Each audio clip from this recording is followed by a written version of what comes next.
Mwanzo sura ya 41 mstari wa 38, Farao akawaambia watumwa wake, tumpate wapi mtu kama huyu mwenye roho ya Mungu ndani yake? Leo nataka nizungumze kwa habari ya mtu aliye na roho wa Mungu ndani yake.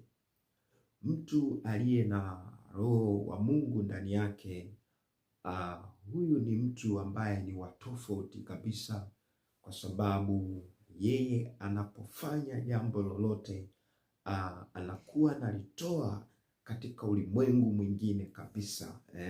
Manake akiwa na roho wa Mungu ndani yake, vitu atakavyoongea, vitu atakavyovifanya atavitoa kwa Mungu aliye hai, kwa sababu ana roho wa Mungu ndani yake. Watu wenye roho ya Mungu ndani yao katika dunia huwa haipendi sana kuwatumia, huwa haipendi sana kuona umuhimu wao, bali huwa wanawaona kama ni watu waliochanganyikiwa na watu ambao wasiofaa, hawana mchango wote katika jamii.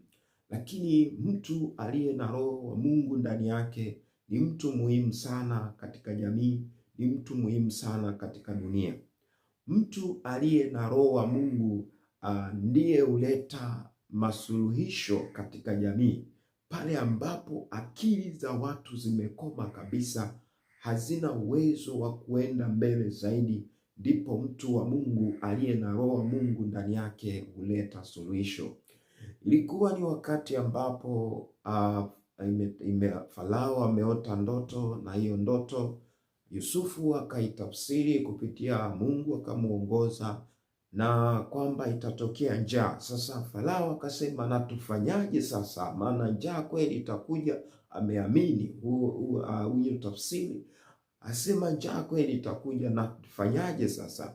Ndipo mtu wa Mungu akampa mipango, akampa mbinu, strategy za kuweza kutatua hilo tatizo. Ndipo Farao akasema, akawaambia watumwa wake, tumpate wapi mtu kama huyu mwenye roho ya Mungu ndani yake? Kwa hiyo mtu aliye na roho ya Mungu ndani yake ni mtu mzuri, na ni mtu ambaye inatakiwa jamii itambue na imtambue na kuweza kumtumia ili kuleta masuluhisho.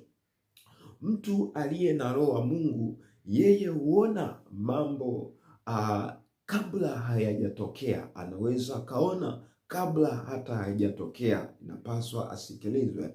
Mtu aliye na roho wa Mungu